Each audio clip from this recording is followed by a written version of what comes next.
80వ కీర్తన 8 నుండి 19 దాకా మీ అయ్యగారే చదువుతాడు. చక్కగా వినండి, చూస్తా. చదువునన్న. నీవు ఐగుప్తులో నుండి ఒక ద్రాక్షవల్లిని తెచ్చితివి, అన్యజనులను వెళ్ళగొట్టి దాన్ని నాటితివి, దానికి తగిన స్థలము సిద్ధపరిచితివి. దాని వేరు లోతుగా పారి అది దేశమంతటా వ్యాపించెను.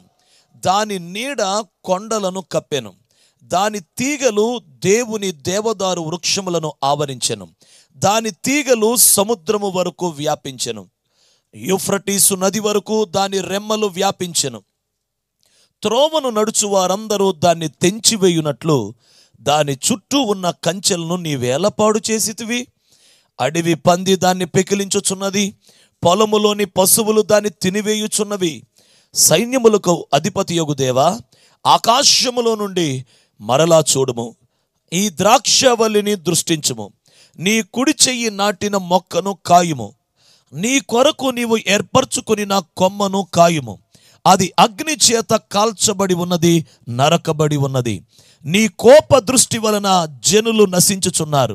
నీ కుడి చేతి మనుష్యునికి తోడుగాను, నీ కొరకై నీవు ఏర్పరచుకుని నా నరునికి తోడుగాను నీ బాహుబలముండునుగాక. అప్పుడు మేము నీ యొద్ద నుండి తొలగిపోము, నీవు మమ్మును బ్రతికింపుము. అప్పుడు నీ నామమును బట్టియే మేము మొర్రపెట్టుదుము. యెహోవా, సైన్యములకు అధిపతియగు దేవా, చెరలో నుండి మమ్మును రప్పించుము.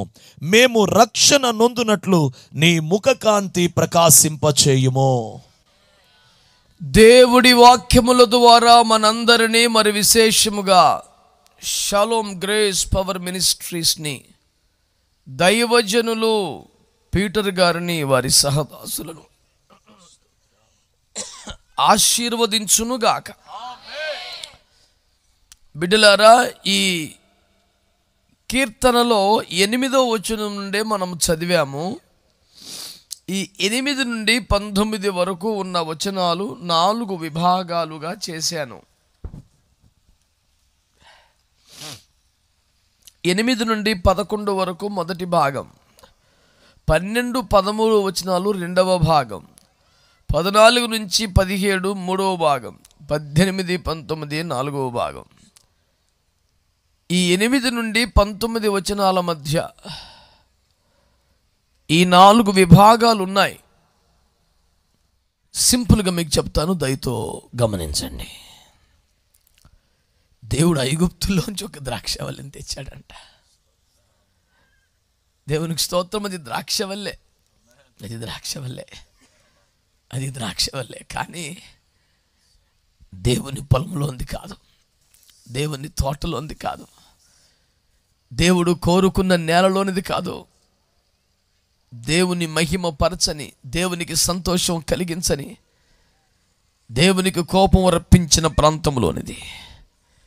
ఆ ప్రాంతం, ఆ ఐగుప్తు దేవునికి సంతోషం కలిగించేది కాకపోయినా, ఈచ్ అండ్ ఎవ్రీ వర్డ్ మీరు వినాలి. ఐగుప్తు అనబడిన నేల, ఆ ప్రాంతము దేవునికి ప్రియముగా సంతోషకరంగా లేకపోయినా, అక్కడున్న దాంట్లో ఒక ద్రాక్షవల్లిని దేవుడు దృష్టించాడు. ఇది ఐగుప్తే అయినా ఇది ద్రాక్షవల్లే కదా. దీన్ని ఇట్లాగే పెళ్ళగించి నేను కోరుకున్న చోట పెడితే ఇది బాగా దీవించబడుతుంది. దాని ప్లేస్మెంట్ మారడమే దాని ఆశీర్వాదానికి కారణం. ఐగుప్తులోనే ఉండుంటే అది ద్రాక్షవల్లిగానే చనిపోయేదేమో. ఒకవేళ కొంతకాలం తర్వాత అది అంజూరంగా మారి, ఆ తర్వాత వేపగా మారి, తుమ్మగా మారి చచ్చుద్దా? సావదు కదా. అట్లాగే ఐగుప్తులో ఉన్న ద్రాక్షవల్లిగానే. కానీ దానికి ఏమన్నా ఖ్యాతి, మేలు కలుగుతాయా? ఏముండవు.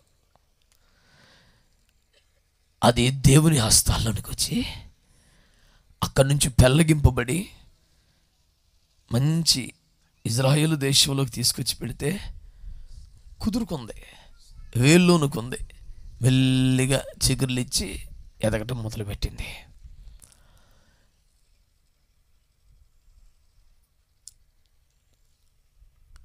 దేవునికి వ్యతిరేకమైనటువంటి అన్య విగ్రహ జీవితాల్లో నుంచి కానీ, నామకార్థ క్రైస్తవ్యంలోంచి కానీ ఆత్మ సంబంధమైన అనుభవాలు లేని చోట్లలో కానీ మీరున్నప్పుడు కూడా బహుశా మీరు ద్రాక్షవల్లి అయ్యి ఉండొచ్చు. బొత్తిగా భ్రష్టులో, బుద్ధిహీనులో, లౌకికమైన స్థితిలో కాదు. అక్కడ కూడా నువ్వు ద్రాక్షవల్లివే. కానీ అక్కడే నిన్ను వదిలేస్తే నువ్వు ఎలా ఉన్నావో అలాగే చచ్చిపోతావు. ద్రాక్షవల్లిగానే చచ్చిపోయావనే సాక్ష్యం ఉంటుంది. మహా అయితే క్రైస్తవ పద్ధతిలో భూస్థాపన జరుగుతుంది, ఏముండదు అంతకన్నా విలువ. కానీ దేవుడు ఏం చేశాడంటే నీ విలువ పెంచాలని, నీ స్థాయి పెంచాలని స్థానం మార్చాడు. ఈ మాట పీటర్ గారికి అయితేనేమి, దిలీప్ గారికి అయితేనేమి, సుధీర్కి అయితేనేమి, మీ అందరికి కూడా వర్తిస్తుంది. మీరు అట్లాగా మీ సాక్ష్యాన్ని అట్లా వెనక్కి వెళ్ళి చూడండి ఒకసారి. మీరు అక్కడే ఉండుంటే ఎలా ఉండేవారు? దేవుడు తెచ్చి మరొక చోట మిమ్మల్ని నాటాడు. ఎంత కృపగల దేవుడు అంటే అక్కడ మిమ్మల్ని నాటడానికి అక్కడ ఆల్రెడీ ఉన్న కొన్ని మొక్కలు తీసేశాడంట. చెప్పడానికి చాలా కష్టం అనిపిస్తుంది. చిన్నపిల్లుడైనా శాల్యంకి అర్థమవుతుంటుంది నేను చెప్తుంటే ఈ మాటలేనా. ఈ మొక్కను స్థిరపరచడానికి చాలా తీసేశాడు. ఆ మాట చెప్పడం కష్టంగా ఉంది నాకు. అన్ని జనులు వెళ్ళగొట్టి దాన్ని నాటితివి. ఎక్కడో తెచ్చాడు ఈ ద్రాక్షవల్లి. దీనికంటే బలమైన ఎక్కడ చాలా ఉన్నాయి. ఇది ఎదిగే పరిస్థితి లేదు. అక్కడ తీసేసి దీన్ని నాటాడు. ఇది మెల్లిగా వెళ్ళు అనుకుంది. నేను నా మాటలు మాత్రం వింటూ మీ చెవులు మాత్రం నాకు ఇచ్చి మీరు కళ్ళు మూసుకుని అలా మీ సాక్ష్యాన్ని చూసుకోండి. ఇదొక ప్రవచనాత్మకమైన సందేశం. చెవులు మాత్రం ఇట్లా విని పెట్టి మీరు ఒకసారి మీ సాక్ష్యాన్ని అట్లా చూసుకోండి. మీ గుండెల్లోనికి మీరు తొంగి చూసి ఏ ఏ మొక్కలను పీకేసి ఏ ఏ చెట్లు నరికేసి దేవుడు నిన్ను స్థిరపరిచాడు. ఎంత చేశాడంటే ఆకాశమగునంతగా చెట్టుని ఎదగనిచ్చాడు. ద్రాక్షవల్లి ఆకాశం అంటే అంత పెద్దగా ఇద్దా? ద్రాక్షవల్లి సముద్రం మీదకి వ్యాపించేంత అవుద్దా? దాని తీరు, దాని శైలి, వ్యవసాయ భాషలో చెప్పాలంటే దాని జాతి లక్షణం అంత ఉండదు. సముద్రం మీదకి విస్తరించే అంత. మీకు తెలుసు, ప్రకటన 17 ప్రకారం సముద్రములు అంటే అన్ని జనులని. దీన్ని అన్యజనులకు కూడా నేడిచ్చి అంత చేశాడంట. నా మాట మీకు అర్థమవుతుందా? అలాగ విస్తరించాడు. పీటర్ గారు ఇది ఒక దశ సేవ. డే 1 నుంచి అక్కడ దాకా తెచ్చాడు నిన్ను దేవుడు. ఆ తర్వాత అకస్మాత్తుగా దేవుడే తన చేతులతో కంచె తీసేశాడంట. దేవుడే తన చేతులతో కంచె, ఎన్నవ మార్గారు, దేవుడే తన చేతులతో కంచె తీసేశాడంట. అడవి పందులు వచ్చి పెళ్ళగిస్తున్నాయి. ఇప్పుడు దారేపోయేవాడు వచ్చి కీడు చేస్తున్నాడు. దేవుడే కంచె తీసేశాడా? అమ్మో, ఎట్లా భరించగలం? దేవుడు ఎక్కడ ఐగుప్తులో నుంచి నిన్ను పెళ్ళగించి తీసుకొచ్చి మంచి చోట నాటాడు.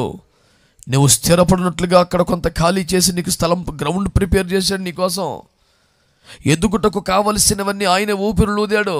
ఆకాశమంతగా ఎదుగునట్లుగా, సముద్రం మీద వ్యాపించినంతగా విస్తరింపజేయడు. ఎంత నలు చెరుగులా in every dimension God started expanding the ministry life and personal testimony, అన్ని వైపులా దేవుడు విస్తరించుటకు పూనుకున్నాడు. ఇక ఇలాగే ఉంటుంది జీవితం అంతా అనుకుంటున్న దశలో సడన్గా దేవుడు కంచె తీసేశాడు. ఒక్కసారిగా ఏం జరిగిందంట? త్రోవను నడుచు వారందరూ తెంచి వేస్తున్నారు. అడవి పంది దాన్ని పెకలించుచున్నది. పొలములోని పశువులు దాన్ని తినివేస్తున్నాయి.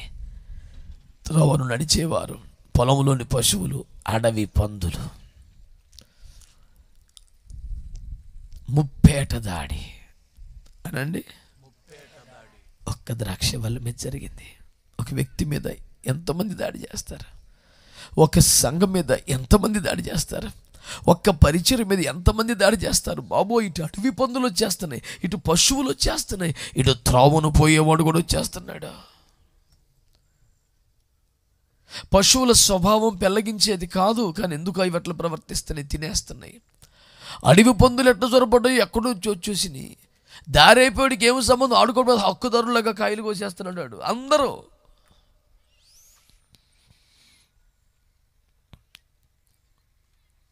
అది ఒక భయంకరమైన దుస్థితి, భయంకరమైనటువంటి దుర్దశ.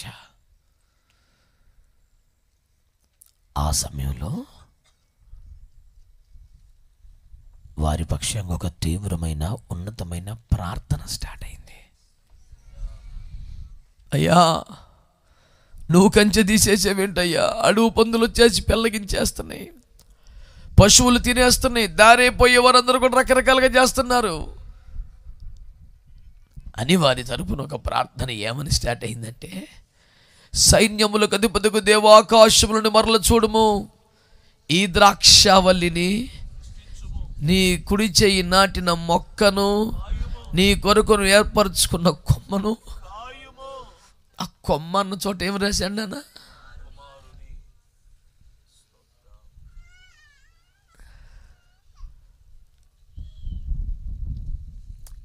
ఈ వాక్యం ద్వారా దేవుడు మాట్లాడుతున్నప్పుడు బహుశా మీకు అర్థమవుతుంది. మీలో కొందరు నీట్గా రాయమంటే డేట్స్తో సహా రాయగలరు. ఎప్పుడు పెళ్ళగించుకొచ్చాడో, ఎప్పుడు నాటాడో, ఎప్పుడు ఎక్స్పాండ్ చేశాడో, ఎప్పుడు సడన్గా కంచె తీయబడిందో, ఎప్పుడు దారుణంగా అడవి పందుల చేత, పశువుల చేత, త్రోవను పోయే వారి చేత కూడా కొట్టబడ్డాము.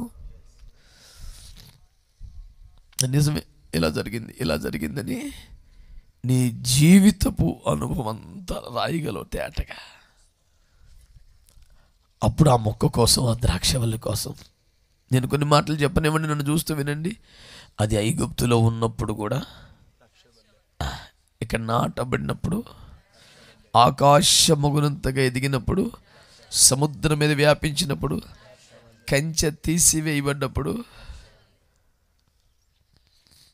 దాని కొరకు ప్రత్యేకంగా ప్రార్థన చేయబడుతున్నప్పుడు,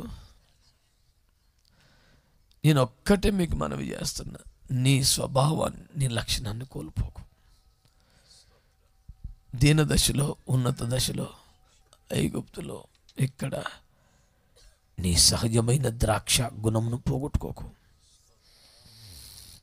ద్రాక్ష గుణం సహజంగా చెప్పనా, అది వల్లికి అంటు కట్టబడి ఉంటేనే ఫలిస్తుంది. 2, అది స్వతహాగా నిలవలేదు, దానికి ఒక పందిరి కావాలి, ఆధారపడుతుంది, నడిపింపులో ఉంటుంది. 3, అది ఒక సమయానికి కాదు, ఫలిస్తూనే ఉంటుంది. 4, అది త్రొక్కబడితే తప్ప దానివల్ల తృప్తి యజమాని పొందడం. ఇది ద్రాక్ష యొక్క సహజ స్వభావం కదా. ఈ నైజాన్ని కోల్పోకూడదు, అలా ఉండాలి, అది అలాగే ఉండాలి.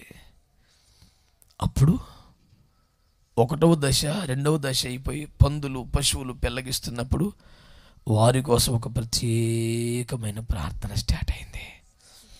ఆ ప్రార్థన ఏమంటుందంటే, అయ్యా, నువ్వు కంచె తీసేసావే, నువ్వు అడవి పందులను కూడా రానిచ్చావే, పెళ్ళగివ్వనిచ్చావు, పశువుల్ని కుమ్మేసినట్టు అనుమతించేసావు. ఇదిగో దారేపోయేవాడు కూడా ఇష్టానుసారంగా మాట్లాడుతున్నాడు. అయ్యా, ఎంత గాయపడినా నువ్వు కంచె తీయబట్టే ఇదంతా, నువ్వెందుకు అనుమతించావో నీ చిత్తం. ఈ దశలో వారు ఏ పాఠాలు నేర్చుకోవాలో నేర్చుకున్నారు, ఎక్కడెక్కడ మార్చుకోవాలో మార్చుకున్నారు, ఏదేది సరి చేయబడాలో చేసుకున్నారు. కనుక నీవు వారిని మరలా జ్ఞాపకం చేసుకో. సైన్యములకు అధిపతి యెహోవాను మరలా దృష్టించు, ఆకాశం నుండి చూడొక్కసారి. మీకు తెలుసా, మీ పక్షము గట్టి ప్రార్థనలు చేయబడ్డాయని. ఒకానొక దుర్దశలో కష్టం అని ఎటు పడితట్టు కొట్టబడిన కాలంలో మీలో ఒక్కొక్కరికి ఆ తేదీలు కూడా మీకు తెలుసు. దేవుని కృపలో నాకు కూడా తెలుసు. అయ్యా, నువ్వు దృష్టించకపోతే ఏమైపోతాం బాబు. ఆ పందికి, ఆ పశువుకి, ఆ వ్యక్తికి ఆ ధైర్యం నువ్వు కంచె తీసావనే. అయితే నీకు స్తోత్రం, అది ఇంకా నీ ద్రాక్ష వల్లే, అది ఇంకా నీ ద్రాక్ష వల్లే. ఒకసారి గుర్తు చేసుకొని ఆయన, నీవు నాటిన మొక్క, నీ కుడి చేతి మొక్క, ఇంతగా వ్యాపించిందే ఒక కొమ్మ, అది నీ కుడి చేతి కొమ్మ. ఒక్కసారి జ్ఞాపకం చేసుకోయ్యా. ఆ మాటలు ఎంత ప్రియమైనవి. నీ కొరకు నువ్వు ఏర్పరచుకున్న కొమ్మను, కుమారుని కాయయ్యా, అది నరకబడుతోంది, కాల్చబడుతోందయ్యా. నువ్వు తోడుగా ఉంటే చాలు, నీ బాహుబలము వారికి తోడైతే చాలు అని ప్రార్థనలు చేయబడ్డాయి.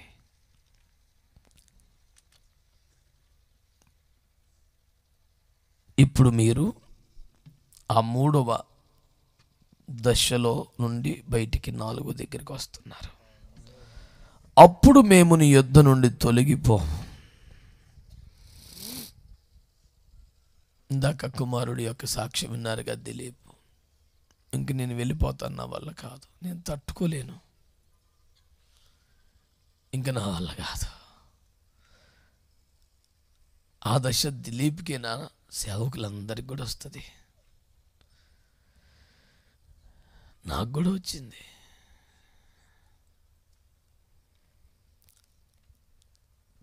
అయ్యా, నీ బాహుబలము తోడైతే తప్ప మేము తొలగిపోతాం. ఇక వల్ల కాదు, ఇక నుంచోలేం. నీవు మమ్మను, నీ బాహుబలముడును కాక అప్పుడు మేము నీ యొద్ద నుండి నీవు మమ్మను బ్రతికింపుము. అప్పుడు నీ నామమును బట్టి మేము యెహోవా సైన్యములకు అధిపతి దేవా చర్లను రప్పిన మేము రక్షణ నందనట్లు నీ ముఖ కాంతి. మీకెంతవరకు అర్థమైందో లేదో కానీ ఒక ఉన్నతమైనటువంటి ఒక టాప్ రేంజ్లో గేరప్ అయింది మినిస్ట్రీ. అది 11వ వచనం వరకు. అకస్మాత్తుగా భయంకరమైనటువంటి నిందలు, అవమానాలు, ఒక కుదిపేసిన దారుణమైన స్థితి. చిచ్చే, ఇక కష్టం అనుకునే 12, 13 వచనాలు. అప్పుడు మొదలైన మీ పక్షంగా తీవ్రమైన విజ్ఞాపనలు. 14 నుంచి 17 దాకా కంటికి ధారగా వేసిన మోకాళ్ళు దించకుండా, ఎత్తిన చేతులు దించకుండా, ప్రభువా నీ కుడి చేతి మొక్క, నీ కుడి చేతి కొమ్మ, నీ కుమారుడయ్యా, నువ్వు కాపాడుకో, నువ్వు కాపాడుకో, నువ్వు కాపాడుకో. అలాంటి ప్రార్థనలకు ఫలితంగా దేవుడు వారిని జ్ఞాపకం చేసుకున్నాడు, వారిని బ్రతికించాడు.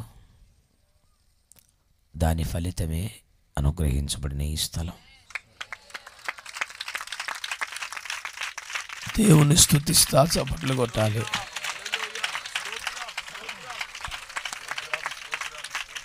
ఆమేన్, హల్లెలూయా.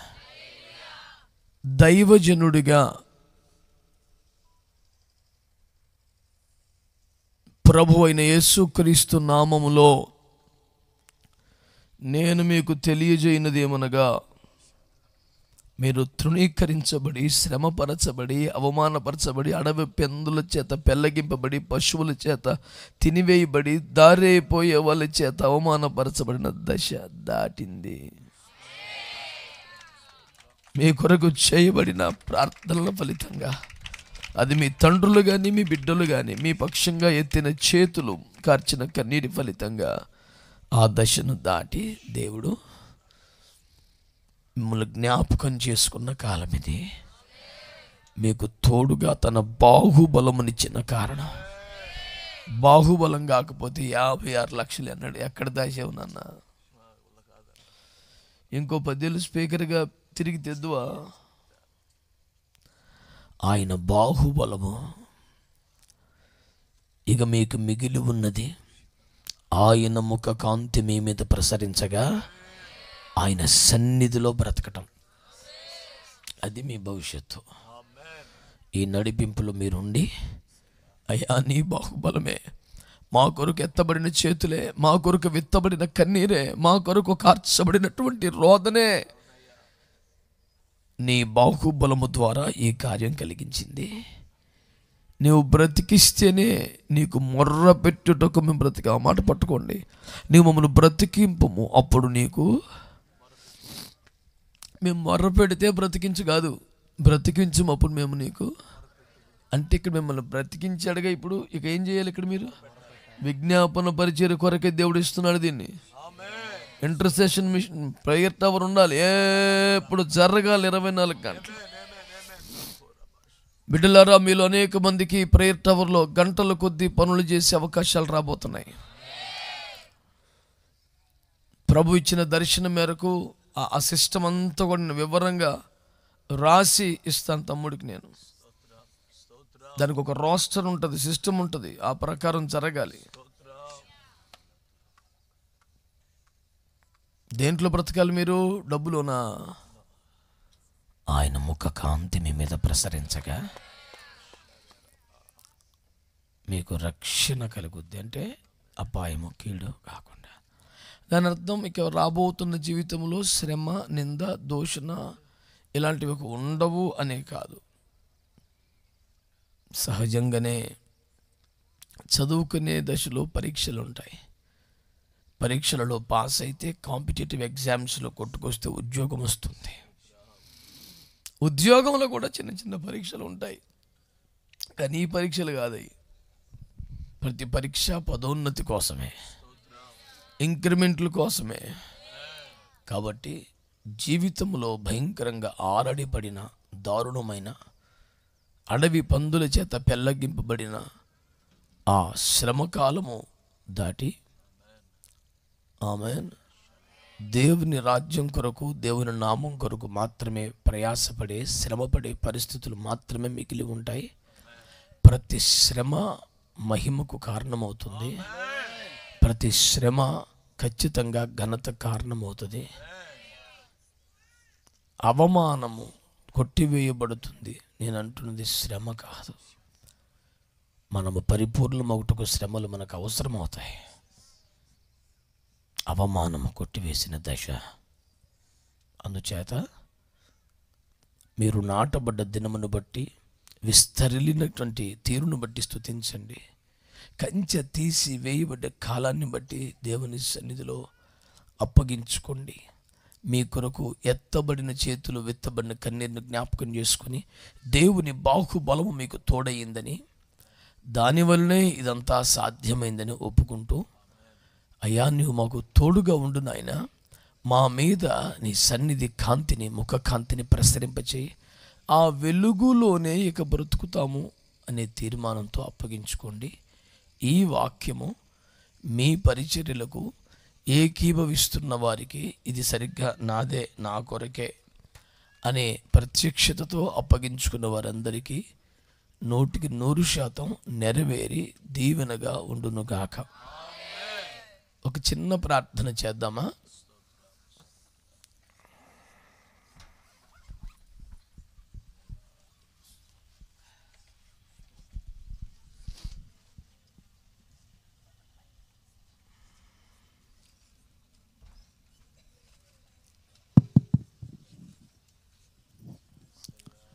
ప్రకటించిన ప్రవచనాత్మక సందేశం అందరిలో నెరవేరునట్లుగా ఒక నిమిషం అందరలాగే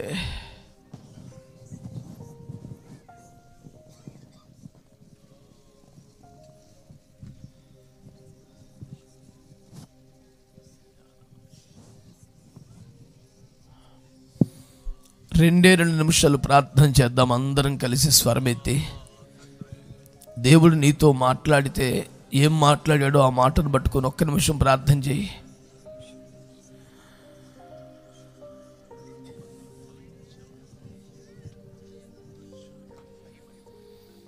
చాలామంది నిశ్శబ్దంగా ఉన్నారే, నాకు అర్థం కావట్లా. బిడ్డలారా, మీరంతా చక్కగా మనసారా ప్రార్థన చేసుకుంటారని ఆశిస్తున్నాను. నీ జీవితాన్ని మరలా బాగు చేయగల దేవుడు, నీ కుటుంబాన్ని మరలా కట్టగలిగిన దేవుడు, నీ సేవను మరలా కట్టగలిగిన దేవుడు, నీ సేవను మరలా కట్టగల దేవుడు, నీ కుటుంబాన్ని మరలా కట్టగలిగిన దేవుడు. కంచె తొలగించబడింది కదూ, అడవి పందులు పెళ్ళగించేస్తున్నాయా, పశువులు తినేస్తున్నాయా, త్రోవను పోయేవారు కూడా మాట్లాడుతున్నారా, అయ్యో నాకు ఈ దశ, నాకు ఈ దుఃఖం ఎంతకాలం అని గుండెలు పగిలిపోయేలా ఏడుస్తున్నావు. ఇంకా కొంచెము కాలమే. ఇప్పటికే కొందరికి మీరు చూస్తుండగానే ఆ దశ దాటిపోయింది. ఇప్పటికే ఆ మబ్బు తొలగిపోయింది. నీతి సూర్యుడు వారి మీద ప్రకాశిస్తున్నాడు. యెహోవా మహిమ వారి మీద ఉదయించుచున్నది. వారు తేజరిల్లి దేవుని కొరకు ప్రకాశిస్తున్నారు. ఇక నెక్స్ట్ నీదే, నెక్స్ట్ టర్న్ నీదే. నీకు మరలా దినం రాబోతుంది. దేవుడు నిన్ను జ్ఞాపకం చేసుకోబోతున్నాడు. మబ్బు తొలగబోతుంది నీకు. నీ కొరకు బరువెక్కి నా చేతులెత్తించే వాళ్ళు ఉన్నారు. నీ కొరకు బరువెక్కి నా చేతులెత్తేవారు ఉన్నారు. దుఃఖపడద్దు సహోదరుడా, కృంగిపోవద్దు దైవజనుడా.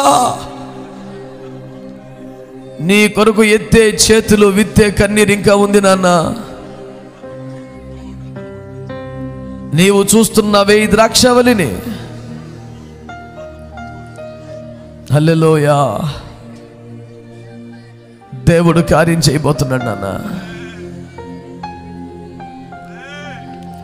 అడవి పందుల చేత పెళ్ళగివ్వబడ్డ తర్వాత కూడా నువ్వు ద్రాక్షవల్లివే, నువ్వు ద్రాక్షవల్లివే. నీ కొరకు ఏర్పరచబడ్డ దినం ఒకటి వస్తుంది నాన్న. నీ కొరకు ప్రతిష్ఠించబడ్డ దినం ఒకటి వస్తుంది. నీ కొరకు ప్రత్యేకించబడ్డ దినం ఒకటి వస్తుంది. ఆ దినమున దేవుడు నీ కొమ్మను జ్ఞాపకం చేసుకోబోతున్నాడు. నీ కొమ్మును హెచ్చించబోతున్నాడు. రెండు చేతులందరూ పైకెత్తండి. ఆగకుండా ఆత్మలో అలాగ అప్పగించుకోండి. ఒక చిన్న ప్రార్థన, చిన్న ప్రార్థన. మహాగణుడా, పరిశుద్ధుడమా యేసయ్యా, నీ పరిశుద్ధ నామమునకు స్తుతులు స్తోత్రాలు చెల్లిస్తున్నాను స్వామి. తండ్రి, నీ సేవకుల జీవితంలో వారి పరిచర్యలో చేసిన కార్యములన్నిటిని బట్టి, వారితో కలిసి సంఘముతో కలిసి దినం స్తుతించుటకు ఇచ్చిన కృప కొరకు వందనాలు. నీవు అనుగ్రహించిన ఉపదేశము కొరకు నీకు వందనాలు అయా. నీకు స్తోత్రాలు స్వామి.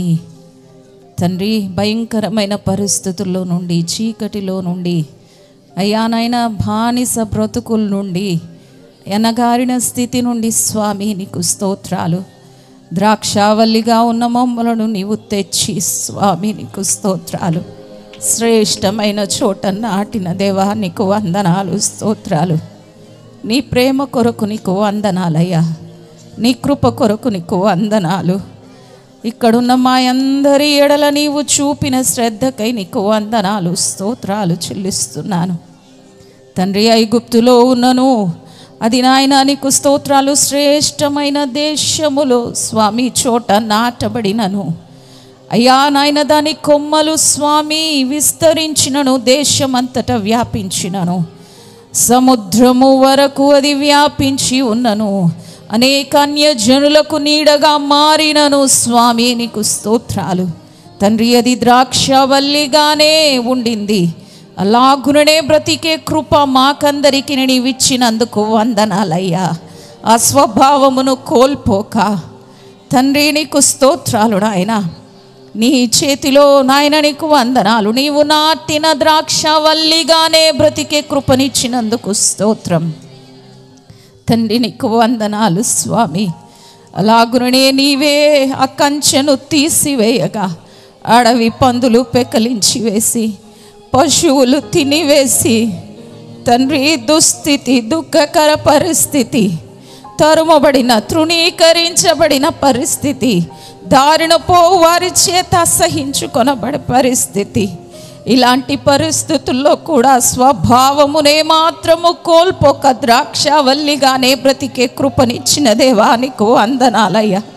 నీకు మహిమ కలుగునుగాక స్వామి, నీకు స్తోత్రాలు తండ్రి. ఎలాంటి పరిస్థితుల్లో అయ్యా నాయన మా పక్షముగా చేతులెత్తు వారిని మీరు మాకు ఉంచినందుకు స్తోత్రాలు.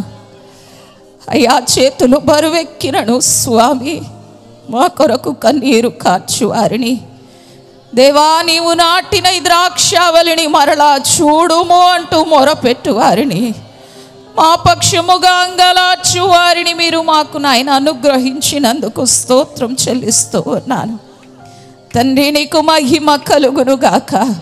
నీ కుడి చేత నీవు నాటిన కొమ్మను కుమారుణ్ణి నాయన నీవు జ్ఞాపకము చేసుకున్నందుకు నీకు స్తోత్రాలు చెల్లిస్తూ ఉన్నాను తండ్రి. నీకు మహిమ కలుగును గాక స్వామి. అలాగున జ్ఞాపకము చేసుకున్న వాడవై నాయనా నీ కుడి చేతిని నాయన నీవు తోడుగా దయచేసినందుకు వందనాలు. నీ బాహుబలమును చూపి లేవనెత్తినందుకు వందనాలు. మరలా స్థిరపరచినందుకు వందనాలు. మరలా బలపరచినందుకు వందనాలు. మరలా పూర్వపు స్థితికి మించిన వైభవమును అనుగ్రహిస్తున్నందుకు వందనాలు. మహిమను ఘనతను ఇస్తూ ఉన్నందుకు వందనాలు. ఆశీర్వదించినందుకు వందనాలు. విస్తరింపజేస్తున్న నీ కృపకై నీకు మహిమ స్వామి. తండ్రి నీకు స్తోత్రాలు చెల్లిస్తూ ఉన్నాను ప్రభు. ఇంతగా నాయన నీ కృపను పొందిన ఇంతగా నీ బాహుబలము చేత బలపరచబడి స్థిరపరచబడుతున్న ఈ పరిస్థితుల్లో మరలా నీ సన్నిధిలో అడుగుతున్నాము స్వామి. ప్రభు నీకు స్తోత్రాలు అయ్యా. మమ్మలను జ్ఞాపకము చేసుకొని నీ ముఖ కాంతి మా మీద ప్రకాశింపచేయమని వేడుతున్నాను. నీ సన్నిధిలోనే బ్రతుకుటకి ఇష్టపడుతున్నామయ్యా. నీ కుడి చేత నీవు నాటిన మొక్కగా ద్రాక్షవల్లిగా ఓ నాయన నీ కృపతో విస్తరింపజేయబడిన వారముగా దేశమంతట వేరు పారి వ్యాపించిన వారముగా సముద్రము వరకు వ్యాపించిన వారముగా పెళ్ళగించబడినడు నాయన పెకలించబడినడు నీ కృప ద్వారా ద్రాక్షవల్లిగానే బ్రతికిన మేము స్వామి. తండ్రి నీకు స్తోత్రాలు నాయన. మా నాయకుల నాయన నీకు వందనాలు అయ్యా. చేతులెత్తి మొర పెట్టుట ద్వారా కన్నీరు ద్వారా స్వామి మరలా నీ బాహుబలముతో బలపరచబడిన మేము నాయన నిన్ను చేరు వరకు నీ సన్నిధిలోనే బ్రతుకుటకై నీ రక్షణ పొందునట్లు నీ ముఖ కాంతి మా మీద ప్రకాశింపచేయుమని బ్రతిమిలాడుతున్నాను తండ్రి. నీకు వందనాలు స్తోత్రాలయ్యా. ధూపము వేయుటకే మేము బ్రతికి ఉన్నామయ్యా. బండ సందులలో నివసించుటకే బ్రతికి ఉన్నామయ్యా. ఓ దైవమా నీకు మహిమ కలుగును గాక. నీ ముఖ దర్శనము చేసుకొనుటకే నీ సన్నిధిలో బ్రతుకుటకే అయ్యా నాయన నీకు స్తోత్రాలు. నీ సముఖములో నివసించుటకే స్వామి మేము ఇష్టపడుతూ ఉండగా మమ్మలను కనికరించి ఆ కృపలో నిలుపుమని ఒక్కొక్కరిని నీ సన్నిధిలో నీ ముఖ కాంతి ప్రకాశింపజేస్తూ బ్రతికించుమని వేడుకుంటున్నాను. ముఖ్యముగా నీ సేవకులు పీటర్ గారికి సహదాసులకు అయ్యా విశ్వాసులైన బిడ్డలందరికీ కృప కలుగునుగాకని ప్రార్థిస్తూ ఇక్కడ చేరియునడి సేవకులమైన మాకందరికీ ఈ కృపనిచ్చి మీరు నడిపి మహిమ పొందుమని వేడుతూ యేసయ్య అతి శ్రేష్టమైన నామంలో ప్రార్థించి పొంది ఉన్నాము తండ్రి.